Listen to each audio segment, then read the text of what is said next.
Hola amigos, bienvenidos a este video. Yo soy la maestra Gabriela y hoy voy a resolverles los problemas del área de física de la guía de estudio para el examen de selección de Exani 2. En este caso de la guía para CBI, que es la División de Ciencias Básicas e Ingeniería. Así es que comencemos con estos problemas de física. El primer problema dice: un corredor olímpico logra una velocidad promedio de 10 metros por segundo en la carrera de 100 metros planos. ¿Cuál es esa velocidad expresada en kilómetros por hora? Aquí simplemente tenemos que hacer una conversión de unidades. Tenemos que la velocidad, aquí no hay que considerar los metros, solamente queremos la velocidad, ¿no? Como nos están pidiendo calcular una distancia, esto solamente es un pequeño distractor y nosotros lo que vamos a hacer es convertir pues los 10 metros sobre segundo a kilómetros por hora. Para ello, escribamos estos 10 metros sobre segundo, los multiplicamos por una multiplicación que es un 1. Recuerda, en este caso, como queremos convertir los metros a kilómetros, pasamos los metros que están arriba, los ponemos abajo. Entonces, y los kilómetros que están, queremos que ocupen la posición que está arriba, entonces los dejamos arriba. Y ponemos una conversión que nosotros sepamos que hay entre kilómetros y metros. En este caso sabemos que un kilómetro es igual a 1000 metros. Entonces, si te das cuenta, como estas dos cantidades son iguales, en realidad estoy multiplicando por un 1 y por lo tanto no altera el valor de esto. Sin embargo, hace que me haga esa conversión de unidades. Y lo mismo vamos a hacer con segundos. Como el segundo está abajo y yo quiero que se cancelen, los pongo arriba. Y como las horas las quiero en horas, porque la respuesta está en horas, pues las horas las pongo abajo y pongo la relación de segundos y horas que me sé. Y es que 3600 segundos es igual a una hora. Y ahora hacemos la multiplicación. Si te das cuenta, aquí podemos cancelar entonces los metros que están arriba y abajo, los segundos que están arriba y abajo, y te queda 10 por 1, que es 10, por 3600. Eso hace que le aumente un 0 a 3600, quedando 36.000, con unidades de kilómetros. Y abajo tenemos 1000 por 1, que es igual a 1000, ¿vale? En unidades de horas. Y ahora lo que hacemos es cancelar este 0 con este 0, los ceros se van y queda ¿qué? Queda solamente 36 kilómetros por hora, perteneciente a ¿qué inciso? Pues perteneciente al inciso C, que es la respuesta correcta. Pasemos al siguiente ejercicio. Si un kilogramo equivale a 2 libras, calcula el equivalente de la masa de un cuerpo de 2.20 kilogramos en libras. Aquí tenemos que hacer una conversión o una proporción y para ello utilizamos una regla de 3. Sabemos aquí de lo que nos dicen que un kilogramo es 2.20 libras, es decir, un kilogramo es 2.20 libras. Aquí ponemos los kilogramos, aquí ponemos las libras. Entonces queremos saber cuántos kilogramos, quién sabe cuántos, x kilogramos, es igual a 2.20, mejor dicho, cuántas libras. Aquí ponemos las libras. Es igual a 2.20 kilogramos. Y bueno, como cualquier regla de 3, aquí lo que vamos a hacer es calcular este valor de x. Para ello se multiplica esto cruzado, estos términos cruzados, y se dividen entre estos. Aquí hay una multiplicación y una división. Entonces x es igual a 2.20 kilogramos por 2.20 libras, aquí me faltó esto, entre un kilogramo. Si te das cuenta, los kilogramos de arriba y los de abajo se van. Y como está diciendo dividido esta cantidad por 1, pues no altera su valor, porque cualquier cosa entre 1 sigue siendo el mismo número. Entonces solamente hay que hacer la multiplicación de 2.20 por 2.20 con unidades de libras. Entonces aquí hacemos 2.20 por 2.20 en la calculadora, o si no a mano en tu examen, y nos sale que esto es igual a 4.84. Y marcamos la respuesta correcta con unidades de libras claramente, siendo la respuesta correcta el inciso E. Pasemos al siguiente ejercicio. ¿Cuántos metros cúbicos son 1200 centímetros cúbicos si, aquí te dan una equivalencia, si un metro cúbico es igual a 1.000.000 de centímetros cúbicos? Bueno, entonces aquí agarramos esta equivalencia que sabemos que un metro cúbico es 1.000.000 de centímetros cúbicos. Y ahora queremos calcular cuántos metros cúbicos son 1.200 centímetros cúbicos. Lo que hacemos aquí es nuevamente calcular a x. Para ello multiplicamos cruzado y hacemos una división por esta cantidad, ¿vale? Entonces x va a ser igual a 1.200 centímetros cúbicos por un metro cúbico entre 1.000.000 de centímetros cúbicos. Entonces aquí nota cómo estos centímetros cúbicos se van con estos centímetros cúbicos y te queda algo con unidades de metros cúbicos. Por otro lado, 1.200 por 1 es igual a 1.200 entre 1.000.000 con unidades de metros cúbicos. Ahora se cancelan estos ceros, ¿no? Dos ceros de abajo, de arriba con dos ceros de abajo, y te queda 12 entre esta cantidad. Y recuerda aquí un truco para saber cómo es que pones un cero y un punto, y las posiciones que hay que recorrer acá son las cantidades de ceros que tienes. Entonces tienes 1, 2, 3, 4, son 4 posiciones, por lo tanto 1, 2, 3, 4. Aquí como el número es 12, pues aquí colocas hasta el final de esto el número 12. Y lo demás lo rellenas con ceros y te queda con unidades de metros al cubo. Entonces ya son 4 posiciones recorridas para que llegue, hasta que llegue al 12 debido a estos 4 ceros. Muy bien. Entonces la respuesta correcta, ¿qué inciso es? Pues si te das cuenta es el inciso D. Pasamos al siguiente ejercicio. La velocidad de los cuerpos por la que tienden a permanecer en su estado, la propiedad de los cuerpos por la que tienden a permanecer en un estado de reposo o de movimiento rectilíneo uniforme se llama, bueno, esto sí es de puro concepto. En principio la velocidad no es tal una propiedad de los cuerpos, es algo que se presenta en los cuerpos, ¿no? ¿Por qué? Porque hay una variación. De hecho aquí es totalmente lo contrario, si hay velocidad es que hay una variación de la posición en el tiempo. De hecho, el movimiento rectilíneo uniforme, pues es eso, ¿no? De que hay una velocidad que es constante. Pero esa es una característica del movimiento rectilíneo uniforme, pero no es una causa de por qué hay eso.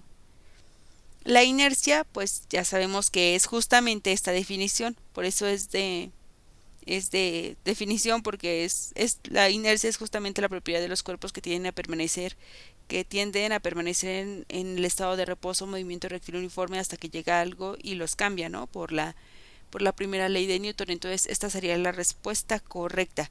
La fuerza pues no es tiende a cambiar la posición o el estado de movimiento de un cuerpo.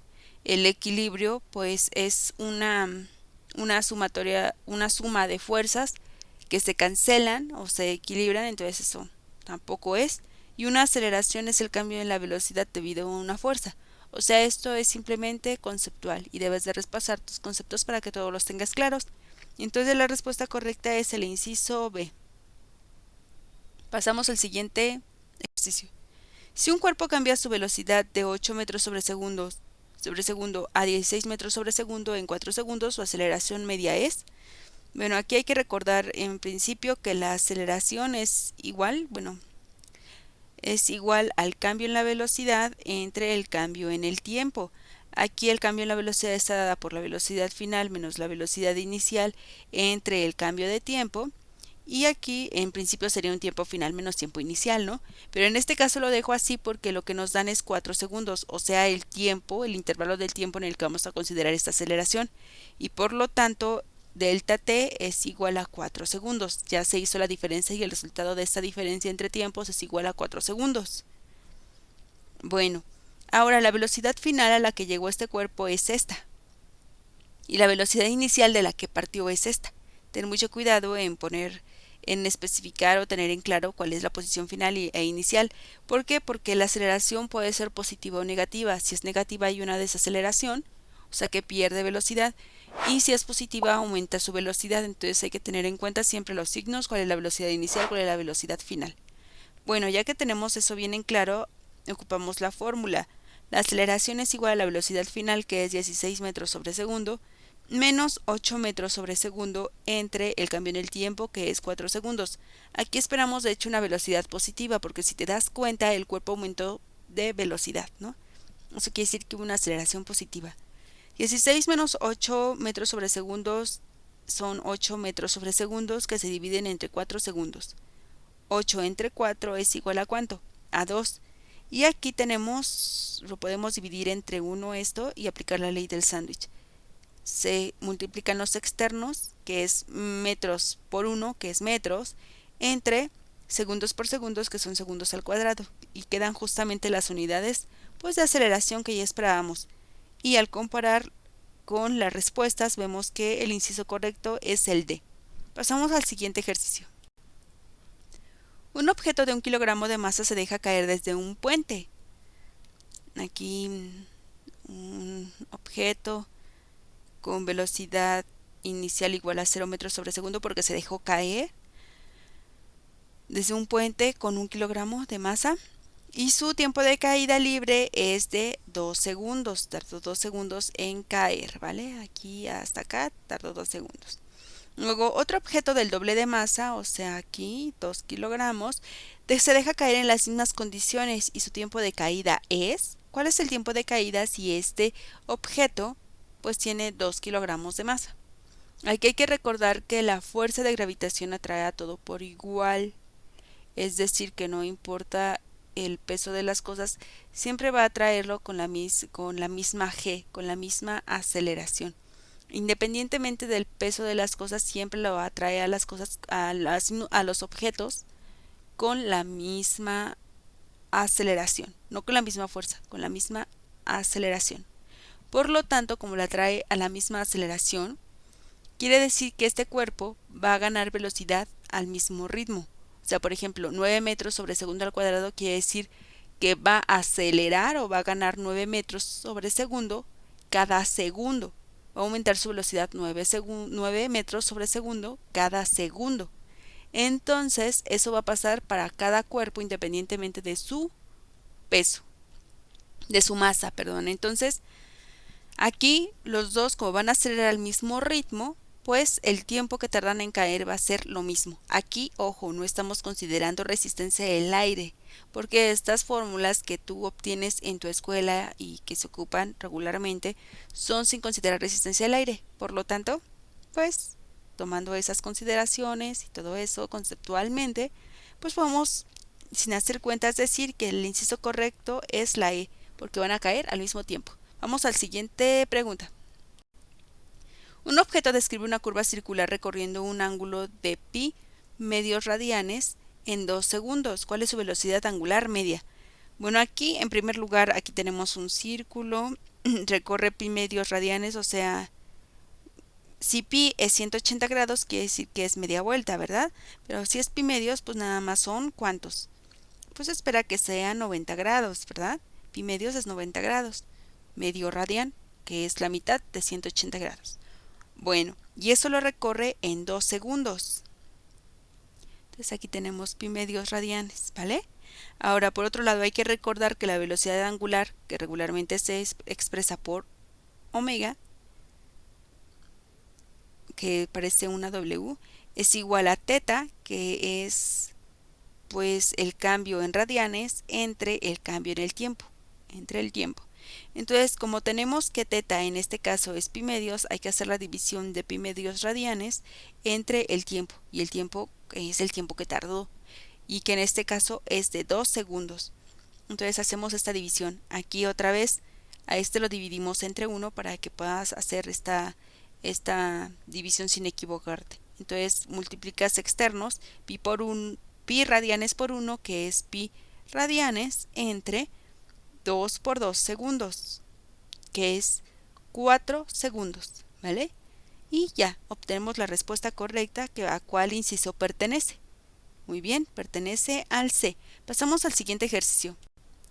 ¿Cuál o cuáles de los siguientes ejercicios representan movimientos circulares uniformes? Aquí hay que analizar los movimientos, ¿vale? Un proyectil, si te has dado cuenta en tus clases cuando te dicen movimiento de proyectil, es un movimiento bidimensional, que es así, regularmente lo representan con un cañón, ¿no? Un movimiento rectilíneo uniforme en X y un movimiento uniformemente acelerado en Y. Aquí me quedó chueco, pero así.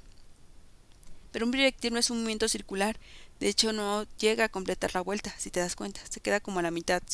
Si pudiéramos modelar este como un círculo, aunque no es un círculo, ojo, es una parábola, es un movimiento parabólico y de hecho también lo mencionan así, ¿vale? Entonces, eso un proyectil no describe un movimiento circular uniforme.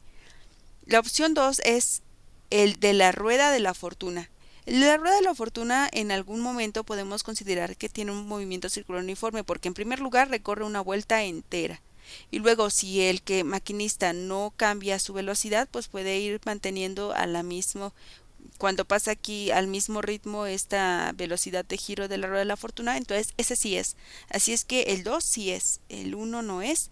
Y la tercera opción es el de un columpio. Nuevamente, el de un columpio, por ejemplo, tienes así y aquí está el columpio, ¿no? Y se mueve hacia adelante y hacia atrás. Visto desde perfil podrías verlo así.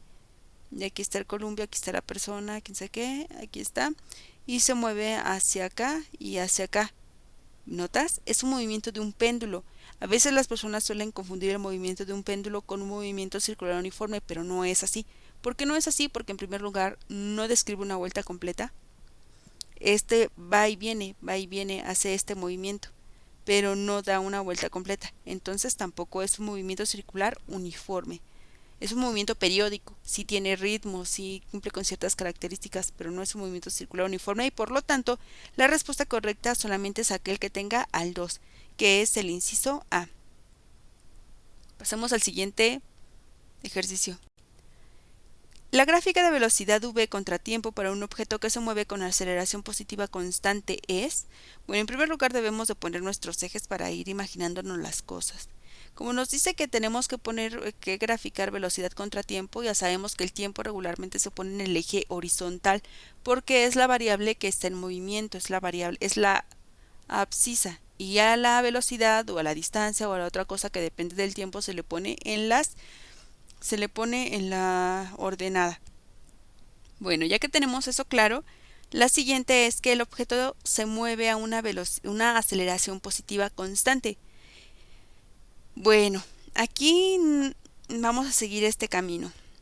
Si la recta fuera así como en el inciso B, quería decir que a esta velocidad v0, a un tiempo 0, se mueve a velocidad v0. Luego un tiempo tal, a un tiempo t1 se mueve a una velocidad v0.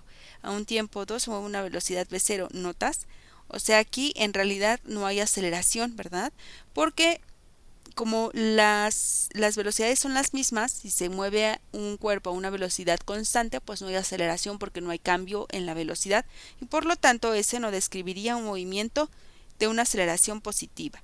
Luego, aquí si te das cuenta, si hacemos lo mismo con este análisis de aquí que está diciendo que a un tiempo cero pues tenía una velocidad enorme, casi infinita, y después conforme va pasando el tiempo, la velocidad va decayendo, y recuerda, cuando la velocidad inicial, cuando una velocidad, cuando vas perdiendo velocidad, en sí que hay una aceleración, pero hay una aceleración negativa, una desaceleración. Por lo tanto, no es una aceleración positiva, ¿no? Si es una desaceleración, por lo tanto, tampoco es una respuesta correcta.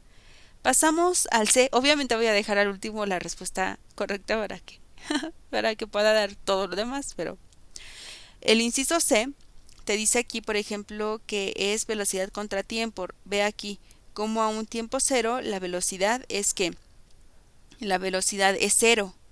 Luego a un tiempo mayor la velocidad también va aumentando, ¿no? Va aumentando, por ejemplo, hasta aquí. Luego a un tiempo a la misma magnitud, por ejemplo, al mismo ritmo, después de un segundo, por ejemplo, a eso me refiero, al mismo intervalo de tiempo, la velocidad ya llega hasta aquí. Nota que aquí hubo un cambio de un intervalo de velocidad de aumento de este tamañito y después hubo un incremento de velocidad de este tamañito y luego si me muevo otro segundo, esto ya va a estar por acá, o sea, el intervalo de cambio de velocidad va a estar así. Entonces, obviamente, esto sí hay una aceleración, la velocidad aumenta, una aceleración positiva porque pues obviamente aumenta, pero no es constante, porque este intervalo no es constante, no tiene la misma magnitud, ¿vale? Crece más conforme más pasa el tiempo. Entonces, esa tampoco es una opción de respuesta. Luego está el inciso D. Aquí, al tiempo cero, tenemos una velocidad tal, una velocidad v0. Luego, después de que pasa un intervalo de tiempo, la velocidad va disminuyendo así sucesivamente, ¿no?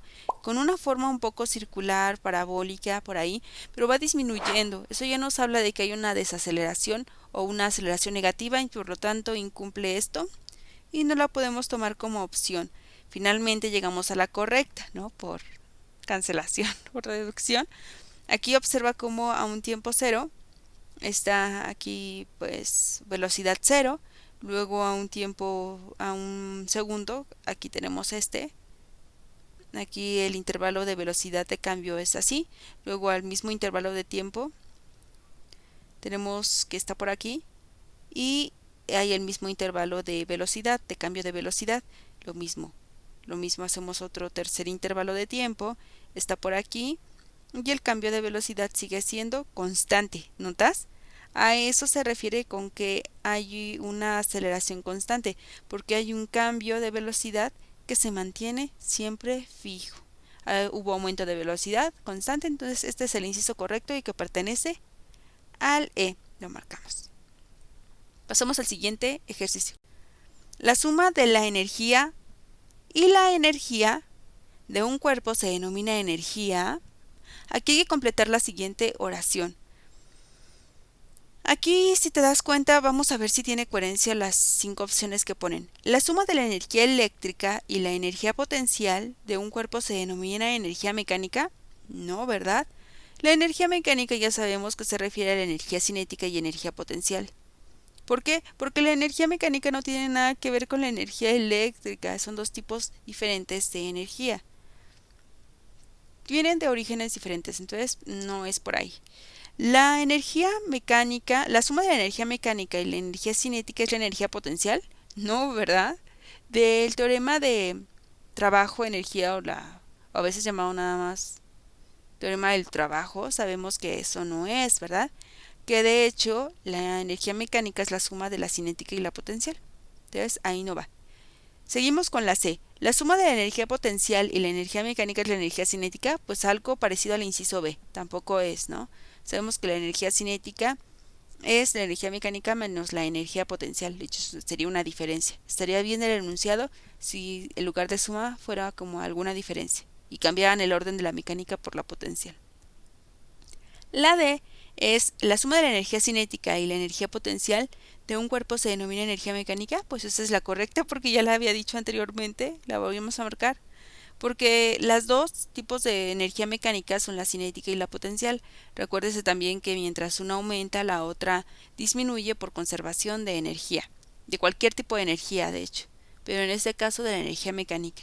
Y la última nada más para no perder la costumbre es la suma de la energía cinética y la energía eléctrica de un cuerpo se denomina energía potencial. Nuevamente meten la energía eléctrica que no tiene nada que ver con la energía mecánica, ni con energía cinética, ni con energía potencial.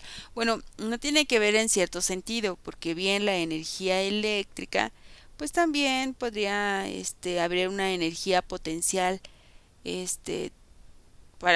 pero dada por el potencial eléctrico, por ejemplo. Tiene que ver con un tipo de energía potencial, pero es de diferente estilo.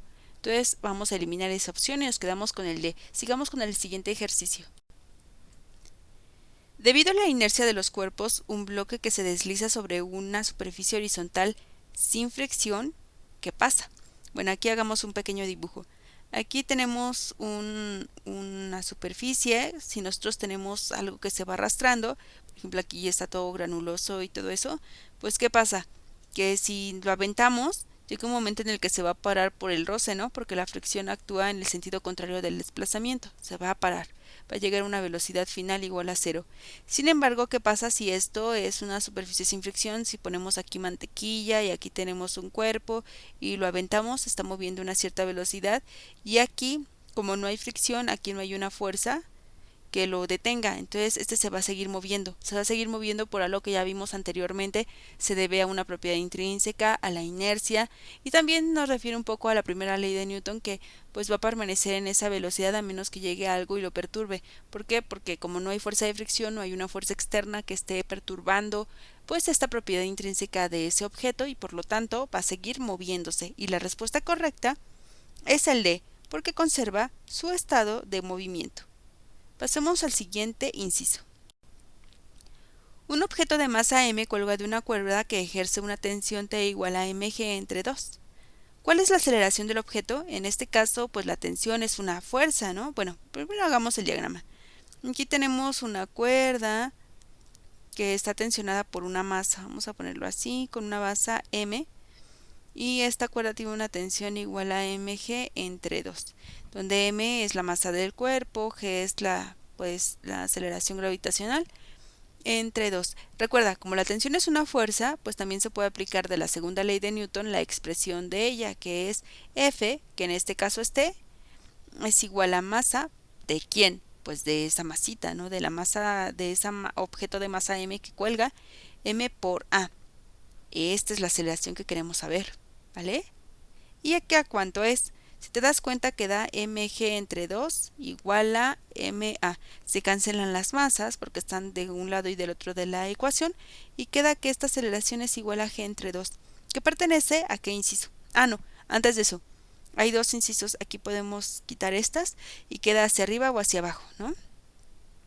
¿Cuál sería? Pues si te das cuenta, la aceleración de la esta, si quitamos la cuerdita, ¿hacia dónde cae? Hacia abajo, ¿verdad?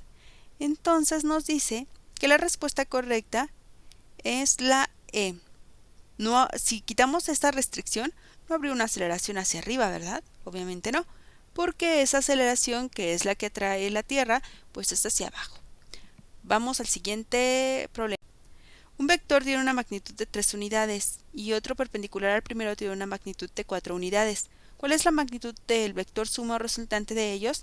Bueno, aquí vamos a hacer un pequeño dibujo. Lo primero que tenemos que hacer es que un vector tiene una magnitud de 3 unidades. Entonces, pongámoslos así en el eje horizontal por facilidad.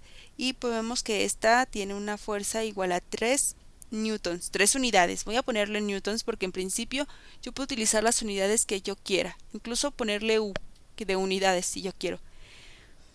Y otro perpendicular al primero. Eso es más fácil porque por la elección, ¿no? Aquí sabemos entonces que va hacia arriba, los dos son perpendiculares, aquí forman un ángulo de 90 grados.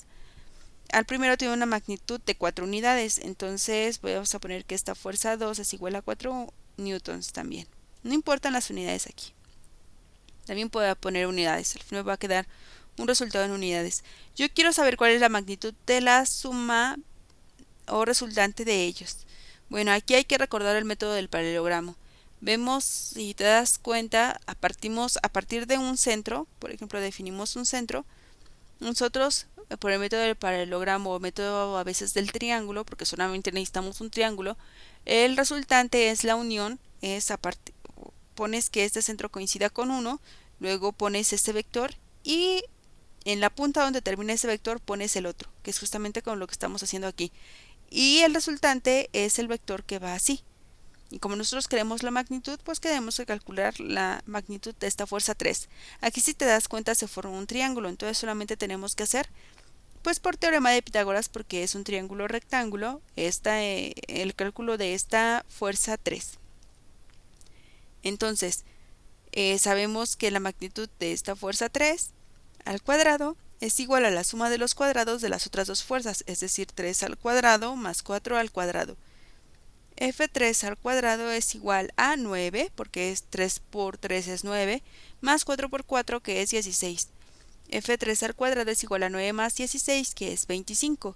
Y obtenemos la raíz cuadrada de ambos lados de la igualdad. De este lado se cancelan y del otro lado solamente tomamos la raíz positiva. ¿Por qué tomamos la raíz positiva? Porque le damos una interpretación física y no matemática. Desechamos la negativa porque aquí estamos midiendo magnitudes. Recuerda que un vector tiene tres propiedades, ¿no? El signo lo da el sentido. Pero aquí, como queremos calcular la magnitud, que es algo separado, pues no lo vamos a tomar en cuenta. Nos vamos a quedar con el valor positivo, porque finalmente es el módulo. Y el módulo es como un tipo de valor absoluto que solamente toma cantidades positivas. Bueno, sin más preámbulo, esto es igual a 5 unidades. ¿Y a cuál pertenece? Pues pertenece, si te das cuenta, al inciso C. Pasemos al siguiente ejercicio.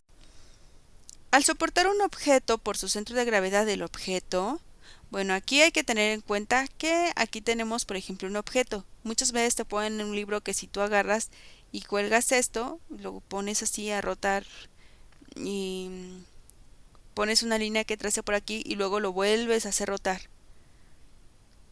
Y, por ejemplo, este se rota otra vez. Aquí ya quedó, ¿no? Esta es la línea que había dibujado antes. Y lo vuelves a hacer rotar y te queda como algo por aquí. Este va a ser su centro de gravedad. Incluso puedes tomar cualquier rotación, por ejemplo, en lugar de rotarlo así, lo rotaste, ¿cómo se llama? Esta línea azul te quedó así, esta es esta. En lugar de rotarlo así, lo roté así y por la acción de la gravedad te quedó así. Este punto que está aquí y este punto que está aquí van a coincidir. Puse esta forma amorfa porque en principio esto puede ocurrir con cualquier cuerpo, por eso no quise dibujar algo en específico y así lo hacen también en los libros. Entonces, si te das cuenta, dado que puedes colgarlo en cualquier punto, se trata de un punto de equilibrio. Una vez que tú lo cuelgas, que agarras este cuerpo y lo cuelgas de aquí, pues mantiene un cierto equilibrio. De hecho, hazlo con un objeto, es muy interesante. Pero bueno, y aquí solamente hay dos opciones correctas, la C o la E. Bueno, posibles correctas, ¿no? La C o la E. Pero, por ejemplo, aquí, como ya te dije, como no depende del lugar donde lo pongas, pues entonces lo asociamos más. Eso es un tip para que lo asocies más con un concepto de equilibrio estable y lo ponemos como respuesta correcta. Pasamos al siguiente ejercicio. Un objeto de masa M1 igual a 40 kilogramos se coloca a una distancia de 2 metros del punto de apoyo O sobre la viga de peso despreciable mostrada en la figura. La distancia medida a partir del punto O a la que se debe colocarse un objeto de masa M2 para que la viga se mantenga en posición horizontal y en equilibrio es... Bueno, aquí tenemos esta viguita. Aquí se ha colocado a 2 metros de distancia a este cuerpo que tiene, según lo que se lee en el ejercicio, 40 kilogramos de masa. Luego, nosotros queremos calcular a qué distancia debemos de colocar un segundo cuerpo, aquí lo voy a dibujar, que tenga masa M2 igual a 80 kilogramos. Aquí, si te das cuenta, hay un tipo especial de fuerza. Es que no sería fuerza. Un tipo especial de equilibrio que tiene que ver con algo que se llama torca. Aquí entonces tenemos que ocupar la expresión de la torca que es igual teóricamente a R cruz F, pero yo lo voy a no colocar en su forma vectorial, sino en su forma de magnitud. Y nada más voy a colocar que es la multiplicación del radio por la fuerza, a grosso modo. Entonces aquí va a haber, para que estén en equilibrio estos dos, no debe de haber un equilibrio de fuerzas, debe de haber un equilibrio de torcas. Entonces hay que hacer que esta torca que ejerce que hace que se gire hacia acá esta sub y bajas, equilibre a esta torca de esta masa que hace que se gire hacia el otro lado esta masa. Y bueno, lo que vamos a hacer ahora es hacer esto, ¿no? Que la torca de la masa 2 sea igual a la torca de la masa 1. La torca de la masa 2 está dada por su radio. En este caso, esta R es la distancia, no es un radio tal. Bueno, puedes considerarlo como un radio o una distancia. Esta en realidad aquí, si te das cuenta, es esta, porque es la distancia que hay de este punto de pivote, que en este caso es este triángulo, al objeto, que en este caso vamos a suponerlo sin magnitud, o sea que es puntual, que queda por aquí, y que vale D por la fuerza. ¿Y la fuerza cuánto vale? Pues aquí vale M, masa, por gravedad, ¿no? Porque recuerda que F es igual a mg, pero la gravedad, vamos a suponerla de 10. Eso no va a importar, ahorita vas a ver por qué. Entonces colocamos la fuerza 2, que va a ser la masa, por la gravedad, que la vamos a poner de 10 metros sobre segundo al cuadrado. Bueno, del otro lado tenemos algo semejante. Ahora la distancia a la que está del pivote la masa 1, que es ¿qué? Pues 2 metros, eso sí lo sabemos, por la multiplicación de la fuerza F1, que ejerce, bueno, la fuerza que ejerce F1, o que ejercen sobre F1 la gravedad, que es la multiplicación de la masa, 40 kilogramos, por otra vez G, que la vamos a suponer de 10 metros sobre segundo al cuadrado. Nota que no importa qué valor de G utilicemos, porque esto se va a cancelar con esto porque están de los dos lados de la igualdad. Y ahora lo que hacemos es despejar al valor que yo quiero conocer, que es a D. Entonces D es igual a 2 por 40, que es 80, con unidades de metros kilogramos, entre esto que está multiplicando pasa al otro lado de la igualdad, dividiendo. Entonces queda 80 kilogramos. Ahora date cuenta que estos kilogramos se cancelan con estos kilogramos y 80 entre 80 es igual a 1, con unidades de metros.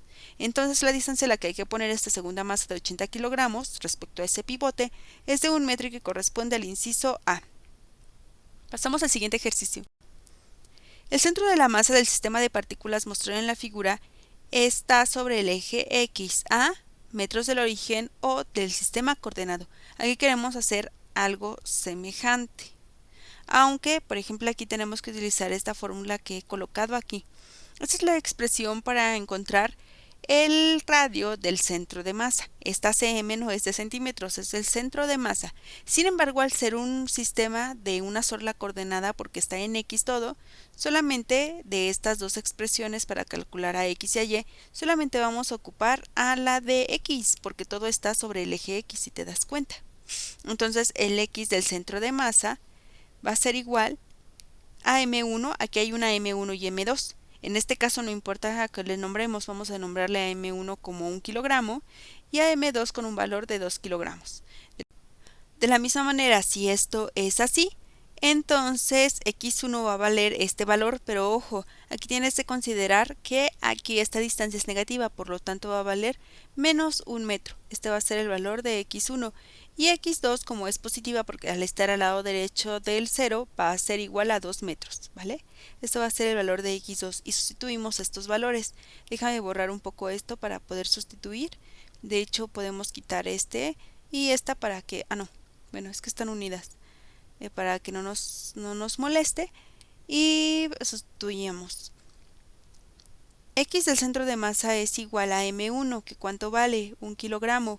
Que multiplica a X1, que vale menos 1 metro, más M2, que es igual a 2 kilogramos, que multiplica a X2, que vale 2 metros, entre la suma de 1 kilogramo más 2 kilogramos. Bueno, aquí 1 por menos 1 es menos 1, con unidades de kilogramo metro, más 2 por 2 es igual a 4, con unidades de kilogramo metro, entre 1 kilogramo más 2 kilogramos es igual a 3 kilogramos. Ahora hacemos la suma de arriba. Menos 1 kilogramo metro más 4 kilogramos metro es igual a 3 kilogramos metro, que divide a 3 kilogramos. Date cuenta aquí cómo los kilogramos se cancelan con los kilogramos y 3 entre 3 es igual a 1, por lo tanto te queda 1 metro. Entonces, ¿qué pertenece a qué inciso? Pertenece al inciso E. Aquí solamente ten cuidado y considera el signo de las distancias, ¿vale? Negativo si está a la izquierda, positivo si está a la derecha. Nota cómo esto sí afecta aquí en el centro de centro de masa. Sin embargo, cuando hicimos lo de la torca, ahí no importaba tanto porque estábamos calculando magnitudes, pues la orientación de esa distancia, ¿vale? El valor de ese radito. Pero en general, cuando hablas en términos de torcas, ya cuando consideras pues su carácter vectorial, sí es necesario pues considerar esos sentidos, pero esos ya es otros detalles. Pero hacemos el siguiente ejemplo. Si nos paramos sobre una báscula de baño en un elevador y de pronto su cable se rompe con lo que el elevador cae libremente, la lectura de la báscula es, pues aquí nota cómo está aquí, ¿no? Está un elevador, aquí está sujeto el elevador, aquí hay una persona que se va a pesar y ahí está una báscula. Luego en algún momento esta cuerda se rompe. ¿Qué va a hacer este elevador? Se va a caer, ¿verdad? Se va a caer, pero si te das, se va a ir cayendo y tú pensarías que va a aumentar ahí, pues, eh, la velocidad, bueno, ¿cómo decirlo? Que va a hacer que el peso aumente, pero eso no es verdad. ¿Por qué? Porque el piso del acelerador, el elevador va a empujar hacia arriba. ¿Con qué? Con la misma fuerza. Entonces eso va a ser un estilo de equilibrio de fuerzas.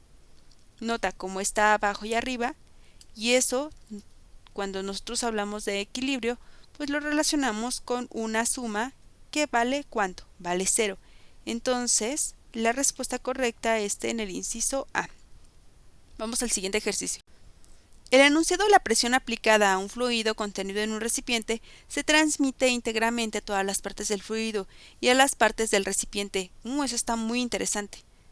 De hecho, a veces no conocen bien este principio. Pero esto tiene que ver con el principio de... bueno, ya les voy a dar la respuesta correcta. Tiene que ver con el principio de Pascal. Muchas personas imaginarían que es el de Arquímedes, pero no. ¿Por qué? Porque aquí está hablando de la presión sobre las paredes. En principio, el de Arquímedes, que sería como la competencia en las respuestas de A a la E de la posible solución. El de Arquímedes tiene que ver con el peso, ¿no? Con el peso con el que apoyas al objeto para que éste flote. Y si no es suficiente, pues ni modo, se queda hundido. Pero en este caso, si te das cuenta, aquí tenemos un objeto. Tenemos que, al ser un fluido, este líquido va a estar ejerciendo presión sobre todas las paredes que están aquí, ¿vale? Va a estar ejerciendo sobre todo esto. Y esto lo va a hacer de manera uniforme. Esta presión, como lo va a hacer en cualquier lado del recipiente, pues si tú lo alargas, por ejemplo, si lo deformas, vamos a ponerle así, de forma muy sugerente, la presión va a estar transmitiéndose con la misma intensidad a todos los lados. Y este es el principio de cómo resuelves tú, pues, los problemas con el principio de Pascal, utilizando los gatos hidráulicos y así. ¿Vale? ¿Por qué? Porque la presión va a estar ejerciéndose de la misma forma en ambos lados. Y por ahí va a haber, como las presiones son las mismas, pues podemos igualar la presión de que está aquí con la presión de acá y pues ya, ¿no? Como presión es fuerza entre área, ya te sugiere algo, ¿no? Te sugiere que la expresión que utilizamos para ese tipo de problemas. Bueno, fuera de ese anecdotario ya sabemos del principio que la respuesta correcta es el inciso B. Vamos al siguiente ejercicio. ¿Cuál es la densidad del objeto de 0.02 kilogramos de masa y cuyo volumen es 0.001 metros cúbicos? Pues aquí hay que recordar que la densidad de un objeto es igual a masa entre volumen. En este caso la masa del objeto es 0.02 kilogramos y el volumen es igual a 0.001 metros cúbicos. Aquí algo que puedes hacer si es que no tienes calculadora es representar esta expresión en su forma fraccionaria. ¿Cómo lo puedes hacer? Pues nada más pones este número dividido entre un 1 y cuentas los ceros que hay para abarcar toda esta cantidad, que son 2. Por lo tanto, aumentas 2 ceros. Lo mismo hacemos con esto. Pones este número, pones un 1 y aquí pones 1, 2, 3 ceros. Necesitas 3 ceros. Te queda así. Y ahora solamente haces la multiplicación de externos que lo pones arriba. 2 por 1000 entre la multiplicación de internos que lo pones abajo. 1 por 100 es igual a 100. Y ahora cancelas este 0 con este 0, este 0 con este 0. Y te queda que esta densidad es igual a 2 por 10, que es igual a 20, entre 1. Y con unidades que aquí están, de kilogramos, metros al cubo. Aquí fue así. Y 20 entre 1 es igual a 20, con unidades de kilogramos entre metros al cubo. ¿Y que pertenece a qué inciso? Pertenece al inciso C. Pasemos al siguiente ejercicio. Un cuerpo se carga eléctricamente debido a la de... Hay que completar la frase.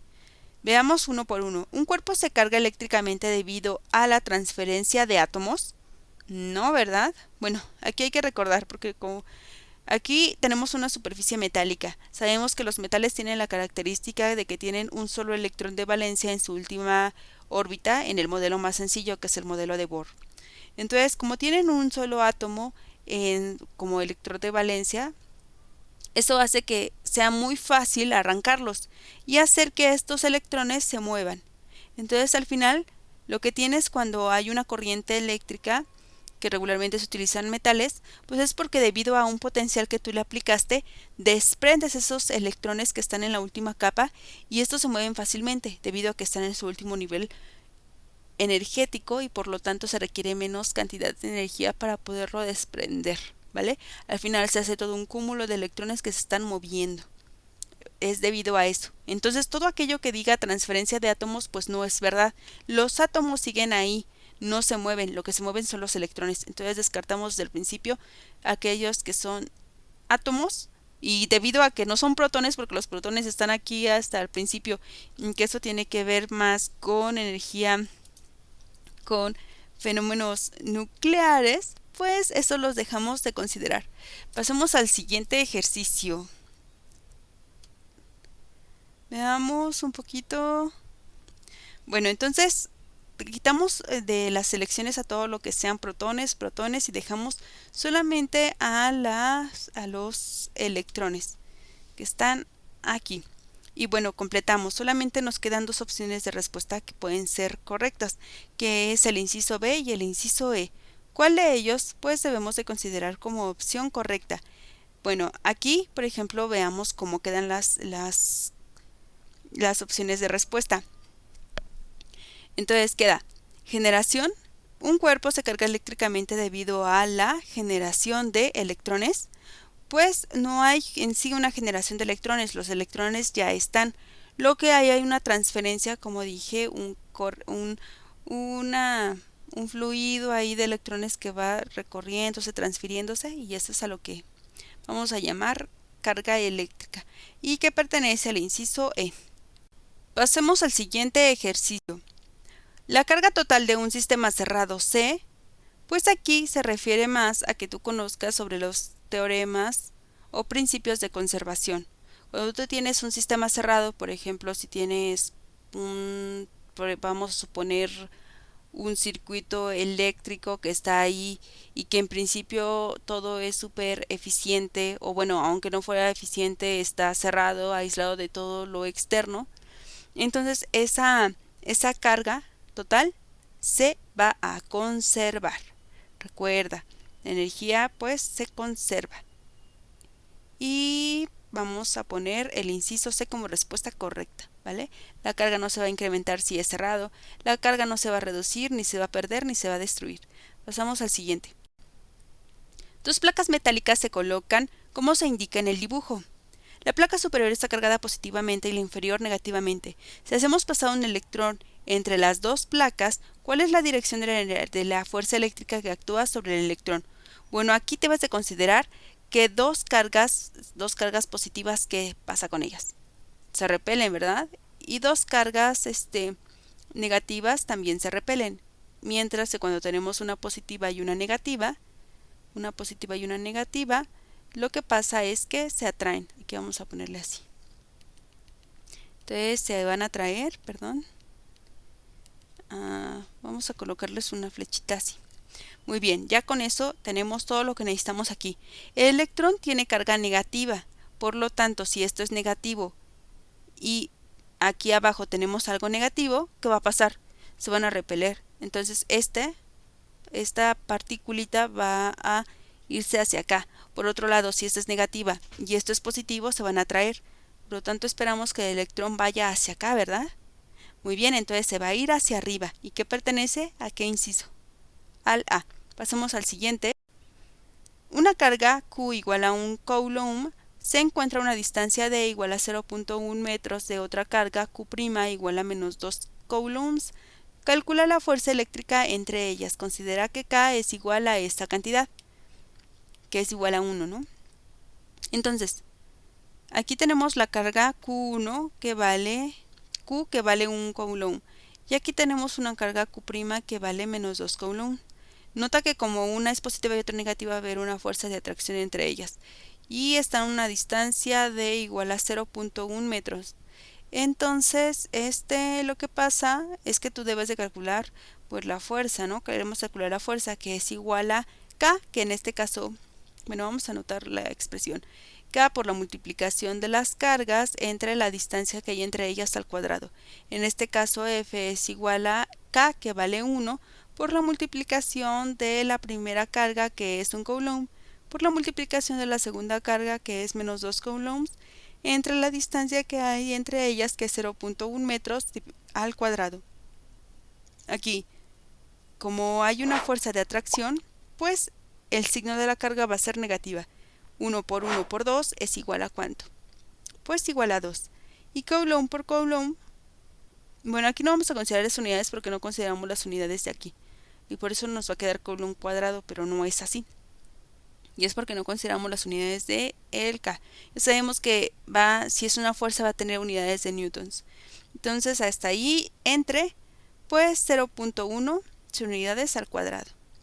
Y esto es igual a menos 2 entre 0.1 al cuadrado, ¿cuánto es? Pues es igual a 0.01, se recorre uno de una posición más, ese 1. ¿Y esto a cuánto es? Aquí hay que meter en la calculadora 2 entre 0.01 y nos queda que es igual a 200. La fuerza es igual a menos 200 con unidades de newtons y que pertenece a ¿qué inciso? Al inciso E. Pasamos al último ejercicio. Dos cargas se encuentran separadas por una distancia de 10 centímetros. ¿A qué distancia habrá que colocarlas para que la magnitud de la fuerza eléctrica se cuadriplique? Bueno, aquí está una carga Q1, aquí está una carga Q2 y está a una distancia de 10 centímetros. Sabemos que para que esto aumente en principio, pues debería, como la fuerza de Coulomb o de atracción decae conforme más lejos estén, se espera que si se quiere que se cuadriplique, en principio debería de estar más cerca. Entonces quitamos todas esas opciones, físicamente, intuitivamente, quitamos las opciones que tengan que ver con una distancia más grande, porque mientras más grande, más pequeña va a ser la fuerza de atracción entre ellas, por lo tanto no pueden ser respuestas correctas. Y ahora nos quedamos con las opciones A, B y E. Para hacer esto, aquí sabemos del ejercicio pasado que la fuerza la fuerza, en este caso no sabemos si las cargas son positivas o negativas, que hay entre ellas es igual a Q, K por Q1 por Q2 entre su distancia, que en este caso es de 10 centímetros. Vamos a ponerle una distancia al cuadrado.